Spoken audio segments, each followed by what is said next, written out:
Hello बच्चों, स्वागत है आपका स्टोरी बुनकर चैनल में। मैं नीतू, आपकी कहानी दोस्त, और आज की कहानी है सफ़ेद गुड़। दुकान पर सफ़ेद गुड़ रखा था। दुर्लभ था। उसे देखकर बार बार उसके मुंह में पानी आ जाता था। आते जाते वह ललचाई नज़रों से गुड़ की ओर देखता, फिर मन महसूस कर रह जाता। आखिरकार उसने हिम्मत की और घर जाकर माँ से कहा। माँ बैठी फटे कपड़े सिल रही थी। उसने आंख उठाकर कुछ दूर दीन दृष्टि से उसकी ओर देखा, फिर ऊपर आसमान की ओर देखने लगी और बड़ी देर तक देखती रही। बोली कुछ नहीं। वह चुपचाप माँ के पास से चला गया। जब माँ के पास पैसे नहीं होते तो वह इसी तरह देखती थी। वह यह जानता था। वह बहुत देर तक गुमसुम बैठा रहा। उसे अपने वे साथी याद आ रहे थे जो उसे चिढ़चिढ़ाकर गुड़ खा रहे थे। जो जो उनकी याद आती, उसके भीतर गुड़ खाने की लालसा और तेज हो जाती। एक आध बार उसके मन में माँ के बटुए से पैसे चुराने का भी ख्याल आया। यह ख्याल आते ही वह अपने को धिक्कारने लगा और इस बुरे ख्याल के लिए ईश्वर से क्षमा मांगने लगा। उसकी उम्र 11 साल की थी। घर में माँ के सिवाय कोई नहीं था। हालांकि माँ कहती थी वे अकेले नहीं हैं, उनके साथ ईश्वर है। वह चूंकि माँ का कहना मानता था, इसलिए उनकी यह बात भी मान लेता था, लेकिन ईश्वर के होने का उसे पता नहीं चलता था। माँ उसे तरह तरह से ईश्वर के होने का यकीन दिलाती। जब वह बीमार होती, तकलीफ में कराहती तो ईश्वर का नाम लेती, और जब अच्छी हो जाती तो ईश्वर को धन्यवाद देती। दोनों घंटों आंखें बंद कर बैठते। बिना पूजा किए हुए वे खाना नहीं खाते। वह रोज सुबह शाम अपनी छोटी सी घंटी लेकर पालथी मारकर संध्या करता। उसे संध्या के सारे मंत्र याद थे, उस समय से ही जब उसकी जबान तोतली थी। अब तो यह साफ बोलने लगा था। वे एक छोटे से कस्बे में रहते थे। माँ एक स्कूल में अध्यापिका थीं। बचपन से ही वह ऐसी कहानियां माँ से सुनता था जिसमें यह बताया जाता था कि ईश्वर अपने भक्तों का कितना ख्याल रखते हैं, और हर बार ऐसी कहानियां सुनकर वह ईश्वर का सच्चा भक्त बनने की इच्छा से भर जाता। दूसरे भी उनके पीठ ठोंकते और कहते, बड़ा शरीफ लड़का है, ईश्वर उसकी मदद करेगा। वह भी जानता कि ईश्वर उसकी मदद करेगा, लेकिन कभी इसका कोई सबूत उसे नहीं मिला था। उस दिन जब वह सफेद गुड़ खाने के लिए बेचैन था, तब उसे ईश्वर याद आया। उसने खुद को धिक्कारा। उसे माँ से पैसे मांगकर माँ को दुखी नहीं करना चाहिए था। ईश्वर किस दिन के लिए है? ईश्वर का ख्याल करते ही वह खुश हो गया।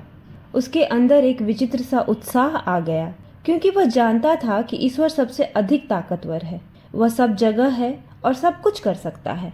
ऐसा कुछ भी नहीं है जो वह ना कर सके। तो क्या वह थोड़ा सा गुड़ नहीं दिला सकता उसे, जो कि बचपन से ही उसकी पूजा करता आ रहा है, जिसे कभी कोई बुरा काम नहीं किया, कभी चोरी नहीं की, किसी को सताया नहीं। उसने सोचा और इस भाव से भर उठा कि ईश्वर जरूर उसे गुड़ देगा।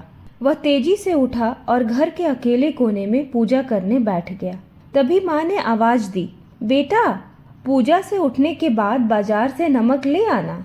उसे लगा जैसे ईश्वर ने उसकी पुकार सुन ली है, वरना पूजा पर बैठते ही माँ उसे बाजार जाने को क्यों कहती। उसने ध्यान लगाकर पूजा की, फिर पैसा और झोला लेकर बाजार की ओर चल दिया। घर से निकलते ही उसे खेत पार करने पड़ते थे, फिर गांव की गली जो ईंटों से बनी हुई थी। उस समय शाम हो गई थी, सूरज डूब रहा था। वह खेतों में चला जा रहा था। आंखें आधी बंद किए ईश्वर पर ध्यान लगाए और संध्या के मंत्रों को बार बार दोहराते हुए। उसे याद नहीं उसने कितनी देर में खेत पार किए, लेकिन जब वह गांव की ईंटों की गली में आया तब सूरज डूब चुका था और अंधेरा छाने लगा था। लोग अपने अपने घरों में थे। धुआं उठ रहा था। चौपाए खामोश खड़े थे। नीम सर्दी के दिन थे। उसने पूरी आंख खोलकर बाहर का कुछ भी देखने की कोशिश नहीं की। वह अपने भीतर देख रहा था, जहां अंधेरे में एक झिलमिलाता प्रकाश था, ईश्वर का प्रकाश। और उस प्रकाश के आगे वह आंखें बंद किए मंत्र पाठ कर रहा था। अचानक उसे अजान की आवाज सुनाई दी। गांव के सिरे पर एक छोटी सी मस्जिद थी। उसने थोड़ी सी आंखें खोलकर देखा। अंधेरा काफी गाढ़ा हो गया था। मस्जिद के एक कमरे बराबर दलान में लोग नमाज के लिए इकट्ठे होने लगे थे। उसके भीतर एक लहर सी आई। उसके पैर ठिठक गए। आंखें पूरी बंद हो गईं। वह मन ही मन कह उठा, ईश्वर, यदि तुम हो और सच्चे मन से तुम्हारी पूजा की है तो मुझे पैसे दो। यही इसी वक्त वह वहीं गली में बैठ गया। उसने जमीन पर हाथ रखा। जमीन ठंडी थी। हाथों के नीचे कुछ चिकना सा महसूस हुआ। उल्लास की बिजली सी उसके शरीर में दौड़ गई। उसने आंखें खोलकर देखा। अंधेरे में उसकी हथेली में अठन्नी दमक रही थी। वह मन ही मन ईश्वर के चरणों में लौट गया। खुशी के समुद्र में झूलने लगा। उसने उस अठन्नी को बार बार निहारा, चूमा, माथे से लगाया, क्योंकि वह एक अठन्नी ही नहीं था। उस गरीब पर ईश्वर की कृपा थी। उसकी सारी पूजा और सच्चाई का ईश्वर की ओर से इनाम था। ईश्वर जरूर है। उसका मन चिल्लाने लगा, भगवान मैं तुम्हारा बहुत छोटा सा सेवक हूँ। मैं सारा जीवन तुम्हारी भक्ति करूँगा। मुझे कभी मत बिसराना। उल्टे सीधे शब्दों में उसने मन ही मन कहा और बाजार की तरफ दौड़ पड़ा। अठन्नी उसने जोर से हथेली में दबा रखी थी। जब वह दुकान पर पहुंचा तो लालटेनें जल चुकी थीं। पंसारी उसके सामने हाथ जोड़ बैठा था। थोड़ी देर में उसने आंखें खोली और पूछा, क्या चाहिए? उसने हथेली में चमकती अठन्नी देखी और बोला, 8 आने का सफेद गुड़। यह कहकर उसने गर्व से अठन्नी पंसारी की तरफ गद्दी पर फेंकी, पर यह गद्दी पर ना गिर उसके सामने रखे धनिये के डिब्बे में गिर गई। पंसारी ने उसे डिब्बे में टटोला, पर उसमें अठन्नी नहीं मिली। एक छोटा सा खपड़ा, चिकना पत्थर जरूर था, जिसे पंसारी ने निकाल कर फेंक दिया। उसका चेहरा एकदम से काला पड़ गया। सिर घूम गया, जैसे शरीर का खून निकल गया हो। आंखें छलछला आईं। कहाँ गई अठन्नी? पंसारी ने भी हैरत से कहा। उसे लगा जैसे वह रो पड़ेगा। देखते देखते सबसे ताकतवर ईश्वर की उसके सामने मौत हो गई थी।